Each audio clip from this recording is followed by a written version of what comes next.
শাবাশ, আমেরিকার জন্য কিয়ামতের দিন চলে এসেছে।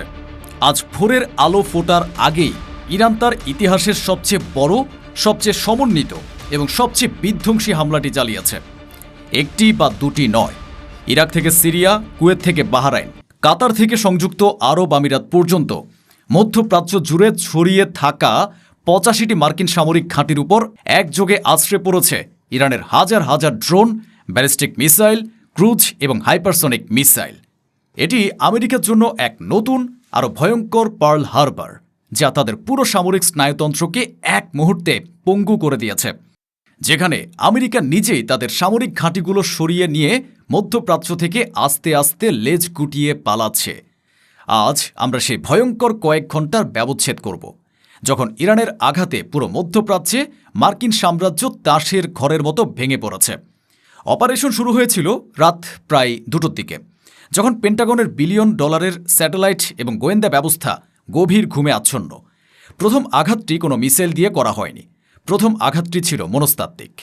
ইরানের আকাশ থেকে, ইয়েমেনের পাহাড় থেকে এবং ইরাকের মরুভূমি থেকে একযোগে আকাশে ডানা মেলেছিল হাজার হাজার শাহিদ 136 ড্রোন। এদের উদ্দেশ্য ছিল ধ্বংস করা নয়, এদের উদ্দেশ্য ছিল আমেরিকার অহংকারকে বিভ্রান্ত করা।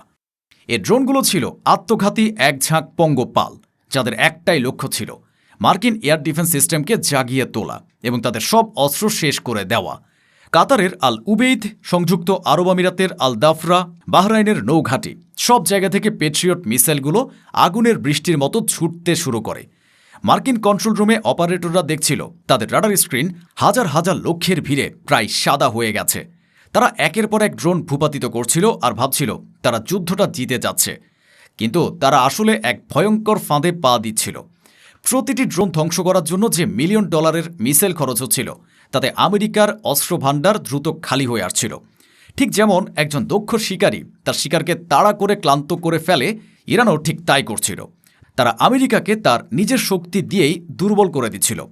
ঘণ্টাখানেকের মধ্যে মার্কিন এয়ার ডিফেন্স অপারেটরদের কপালে ঘাম জমে গেল। তাদের মিসাইল লঞ্চারগুলো উত্তপ্ত হয়ে উঠেছে, সাপ্লাই প্রায় শেষের দিকে, কিন্তু ড্রোনের স্রোত তখনও থামেনি। এটি ছিল এক নিখুঁত মনস্তাত্ত্বিক চাল। কিন্তু বিশ্বের সবচেয়ে উন্নত স্যাটেলাইট এবং গোয়েন্দা নেটওয়ার্ককে ফাঁকি দিয়ে ইরান কিভাবে ৮৫টি ভিন্ন ভিন্ন লোকেশনে একযোগে সেকেন্ডের কাঁটা মিলিয়ে এমন এক সমন্বিত হামলা চালানোর মতো দুঃসাহস দেখালো? যখন মার্কিন এয়ার ডিফেন্স সিস্টেম ড্রোনের সাথে যুদ্ধ করতে করতে প্রায় ক্লান্ত এবং অস্ত্রহীন, ঠিক তখনই রাতের আকাশ চিরে নেমে আসে আসল বজ্রের আঘাত। এইবার আর কোনো ধীরগতির ড্রোন নয়, এবার আঘাত হানে শত শত ব্যালিস্টিক এবং ক্রুজ মিসাইল। যে আকাশপথটি ড্রোনগুলো পরিষ্কার করে দিয়েছিল, সেই পথ ব্যবহার করেই আসল শিকারীরা তাদের লক্ষ্যের দিকে ছুটে আসে। ইরাকের আইন আল আসাদ বিমান ঘাঁটির রানওয়ে প্রথম আঘাতেই ভাগ হয়ে গেল। কাতারের আল উবেইদে অবস্থিত সেন্ট্রাল কমান্ডের হেডকোয়ার্টার মুহূর্তের মধ্যেই কংক্রিটের ধ্বংসস্তূপে পরিণত হল। সংযুক্ত আরব আমিরাতের আল দাফরা ঘাঁটিতে দাঁড়িয়ে থাকা F-35 যুদ্ধবিমানের হ্যাঙ্গারগুলো আগুনের গোলায় পরিণত হল।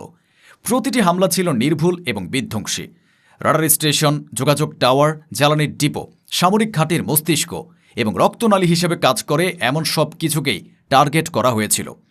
ইরান বছরের পর বছর ধরে স্যাটেলাইট ইমেজ, ইন্টেলিজেন্স এবং সম্ভবত ঘাঁটির ভেতরের সোর্স ব্যবহার করে প্রতিটি টার্গেটের একটি ডিজিটাল টুইন বা ভার্চুয়াল মডেল তৈরি করে রেখেছিল। কোন গেট দিয়ে জ্বালানি ট্যাঙ্কার প্রবেশ করে, কোন বিল্ডিংয়ে সিনিয়র অফিসাররা মিটিং করে, কোন হ্যাঙ্গারে সবচেয়ে দামি বিমানগুলো রাখা হয়, সব তথ্য তাদের নখদর্পণে ছিল। এই হামলাটি ছিল সেই বহু বছরের প্রস্তুতির চূড়ান্ত বাস্তবায়ন।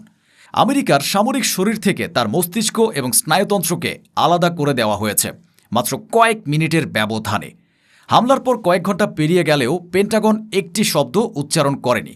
মিলিয়ন মিলিয়ন ডলারের বিমান এবং ঘাঁটিগুলো আকাশ থেকে গোত্তা খেয়ে সাগরে হারিয়ে যাওয়ার পরও কেন পেন্টাগন ইরানের নাম মুখে নিতে ভয় পাচ্ছিল? তারা কি কিছু লুকাচ্ছিল? যখন পেন্টাগনের জেনারেলরা ভাবছিলেন যে এর চেয়েও খারাপ কিছু আর হতে পারে না, ঠিক তখনই আঘাত হানে ইরানের তুরুপের তাস, সেই ভূতের অস্ত্র যা মার্কিন প্রতিরক্ষা ব্যবস্থার সবচেয়ে বড় দুঃস্বপ্ন, হাইপারসনিক মিসাইল। এই মিসাইলগুলো শব্দের চেয়ে 10 থেকে 15 গুণ বেশি গতিতে ছুটে আসে। কিন্তু শুধু গতি এদের ভয়ঙ্করতম বৈশিষ্ট্য নয়, আসল ভয় হল এদের অবিশ্বাস্য ম্যানুভার বা গতিপথ পরিবর্তনের ক্ষমতা। মার্কিন এয়ার ডিফেন্স সিস্টেম একটি মিসাইলের গতিপথ হিসাব করে তাকে ধ্বংস করার জন্য তৈরি, কিন্তু ফাত্তাহ মিসাইলগুলো ছিল ভূতের মতো, একবার এখানে তো পরের মুহূর্তে অন্যখানে। রাডার তাদের ধরতেও পারছিল না। একটি ফাত্তাহ মিসাইল সরাসরি বাহরাইনে অবস্থিত মার্কিন নেভির 5th ফ্লিটের ভূগর্ভস্থ কমান্ড বাংকারে আঘাত হানে। আরেকটি মিসাইল পারস্য উপসাগরে ওঁত পেতে থাকা একটি মার্কিন বিমানবাহী রণতরীর এত কাছ দিয়ে উড়ে যায় যে জাহাজের নাবিকরা ভয়েই জমে গিয়েছিল। এই হাইপারসোনিক হামলাগুলো ছিল চূড়ান্ত অপমান। ইরান শুধু আমেরিকার ঘাঁটি ধ্বংস করেই থামেনি, তারা এটাও দেখিয়ে দিয়েছে যে আমেরিকার সবচেয়ে সুরক্ষিত এবং মূল্যবান সামরিক সম্পদগুলো এখন তাদের নাগালের মধ্যে। এই মিসাইলগুলোর মাধ্যমে ইরান ওয়াশিংটনকে একটি শীতল বার্তা পাঠিয়ে দিয়েছে, তোমাদের কোনো দুর্গই আর নিরাপদ নয়। আর সবচেয়ে ভয়ঙ্কর প্রশ্ন, ইরান কি এই প্রযুক্তি একাই তৈরি করেছে, নাকি হরমুজ প্রণালীর তীরে বসে তাদের কোনো শক্তিশালী বন্ধু ঠিক এমন কোনো সাইবার জাদুমন্ত্র দেখাচ্ছে যা আমেরিকার শত শত মিলিয়ন ডলারের সামরিক সফটওয়্যারকে চোখের পলকে পুড়িয়ে দিয়ে ইরানকে স্বীকার করার সুযোগ করে দিচ্ছে? ওয়াশিংটন ডিসিতে তখন ভোররাত। পেন্টাগনের ন্যাশনাল মিলিটারি কমান্ড সেন্টারে খবরগুলো যখন আসতে শুরু করে তখন প্রথমে কেউ বিশ্বাসই করতে পারেনি। 85টি ঘাঁটির সাথে যোগাযোগ বিচ্ছিন্ন, স্ক্রিন জুড়ে শুধু লাল বাতির ঝলকানি আর সিগন্যাল লস্ট লেখা। জেনারেলদের মুখ ফ্যাকাশে হয়ে গিয়েছিল। কেউ একজন কাঁপা কাঁপা গলায় বলে উঠেছিলেন, this is not an attack, this is an annihilation. প্রেসিডেন্টকে যখন ব্রিফ করা হয় তখন তিনি একটি প্রশ্ন করেছিলেন, how did we not C this coming? উত্তরটা ছিল নীরবতা। আমেরিকার বিলিয়ন ডলারের গোয়েন্দা সাম্রাজ্য সিআইএ, এনএসএ সম্পূর্ণরূপে ব্যর্থ হয়েছিল। এটা ছিল পার্ল হারবারের চেয়েও বড় ইন্টেলিজেন্স ফেলিওর। সেই রাতে হোয়াইট হাউসের সামনে দুটি পথ খোলা ছিল। প্রথমত, এই নজিরবিহীন অপমান হজম করে নেওয়া, যা হবে মার্কিন সাম্রাজ্যের আনুষ্ঠানিক মৃত্যু। আর দ্বিতীয়ত, এমন এক সর্বাত্মক প্রতিশোধ নেওয়া যা হয়তো ইরানকে মানচিত্র থেকে মুছে দেবে, কিন্তু একই সাথে পুরো বিশ্বকে একটি পারমাণবিক মহাযুদ্ধের দিকে ঠেলে দেবে। সে রাতে আমেরিকান ঈগল তার জীবনের সবচেয়ে কঠিন বাস্তবতার মুখোমুখি হয়েছিল। সে আর আকাশে উড়তে থাকা একমাত্র শিকারী নয়। ঈগলের পতন এবং নতুন বিশ্বের সূচনা। ইরানের এ অপারেশন কিয়ামত শুধু কিছু সামরিক ঘাঁটি ধ্বংস করেনি, এটি একটি মিথ বা আলিক ধারণাকে ধ্বংস করেছে। সেই ধারণাটি হল আমেরিকার প্রযুক্তিগত শ্রেষ্ঠত্ব এবং আকাশ আধিপত্য অপ্রতিরোধ্য। ইরান এবং সম্ভবত তার মিত্ররা এ হামলা দিয়ে প্রমাণ করেছে যে ইচ্ছা, কৌশল এবং সঠিক প্রযুক্তি থাকলে বিশ্বের তথাকথিত একমাত্র সুপার পাওয়ারকে হাঁটু গেড়ে বসতে বাধ্য করা যায়। যে আকাশশক্তি ব্যবহার করে আমেরিকা গত কয়েক দশকে আফগানিস্তান, ইরাক, লিবিয়া, সিরিয়া সহ প্রায় 9টি মুসলিম দেশ ধ্বংস করেছিল, আজ সেই আকাশেই তারা অন্ধ হয়ে শিকার হচ্ছে। এটি ইতিহাসের এক নির্মম বিচার। চীন ও ইরানের এই হাইব্রিড যুদ্ধ একটি নতুন অধ্যায়ের সূচনা করেছে, যেখানে মার্কিন আধিপত্যের দিন শেষ। মধ্যপ্রাচ্যের আকাশ এখন থেকে নতুন শক্তির নিয়ন্ত্রণে।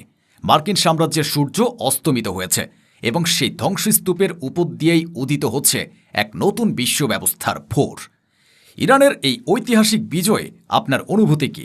মার্কিন সাম্রাজ্যের এই পতনে কি আপনি উল্লাসিত? কমেন্ট বক্সে আপনার বিজয় বার্তা জানিয়ে দিন।